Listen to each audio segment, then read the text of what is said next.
Hello, Kettle here again. A couple of changes have been made.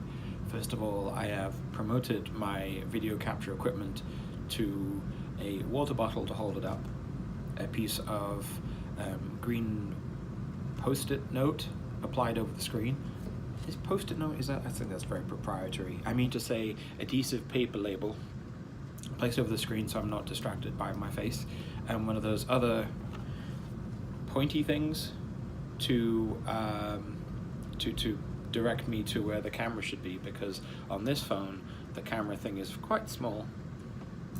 So yeah, this is also a big promotion. I'm also big, I mean to say, evolution of my video taking process, because the microphone is now nearer my face, so it doesn't sound so bad. Hopefully. I don't know. Yeah. I don't plan on doing this every day. And again, Kettle, if you're watching this in the future, yeah, I know that we probably didn't stick with this, and that's fine. Like most of the things we do, we start it for a little while, we get super excited.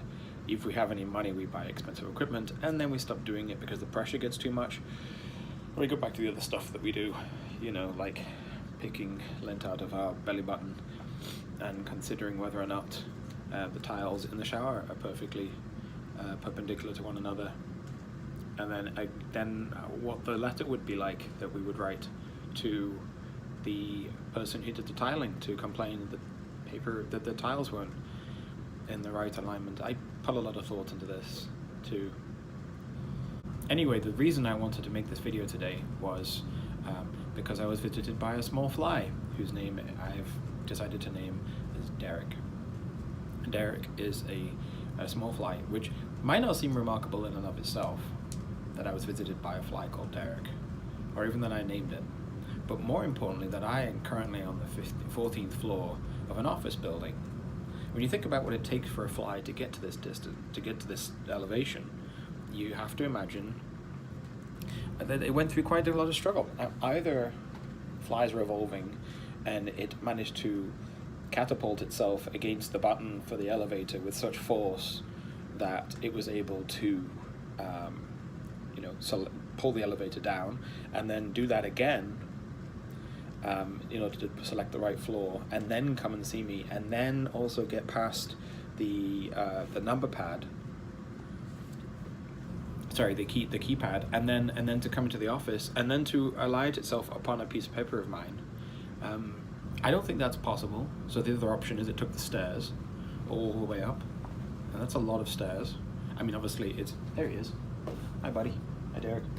I don't think he did that, because it's not that I think that he actually walked up the stairs. Obviously it's called a fly for a reason, which is a strange thing for a thing, because if I was a human being, I am a human. My last medical checkup said I was human anyway. You wouldn't call me a walk, but we call a fly a fly. I just think that's lazy taxonomy, to be honest. Anyway, so he probably took the stairs. He probably took the stairs and came all the way up the top, which is still quite a feat. Or he managed to make its way through from the air intake into the labyrinthine ductwork, which is our air conditioning stroke heating system for the building, which is also really impressive. So what I'm led to believe is that Derek is one of a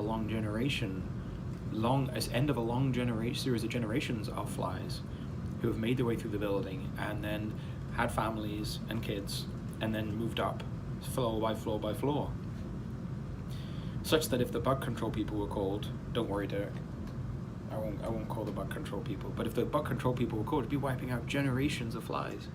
I used to think this in the other office building I was in. There was a spider who lived on the outside of the 13th floor of an old office building, and I don't remember what his or her name was, or its name was, but I really, we spent a lot of time, I didn't chat with them per se, because, spider and human relations being at an all-time low, we didn't really talk that much.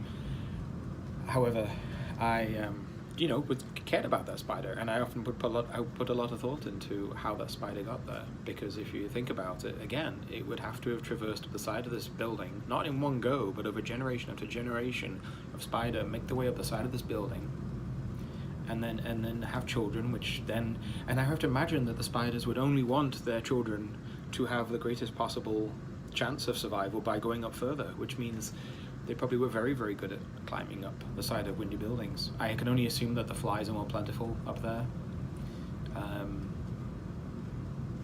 again, I think we call them a spider. It would have been like we could have called them a walker, but like a mega walker because they have more than 8 legs, whereas a fly is just literally a fly. And a dragonfly would have been a mega flyer because it has 4 wings. 4 wings, yeah, damsels and dragonfly. Anyway, so yeah, this fly came up and sat on this piece of paper, and I thought that was rather wonderful. And he said hi, and we spent some time together, and he's still flying around here somewhere. And so I just wanted to share that with you, that must have been quite the incredible journey. And I'm no way going to consider even squishing the fly, even though he probably carries germs. I can guarantee I carry more, and I don't see him trying to squish me. So yeah, I just wanted to share that with you today, future me, and hope that you remember Derek and your time here. And now that you're both incarcerated in here, at least you have some company. That's all for now. Bye.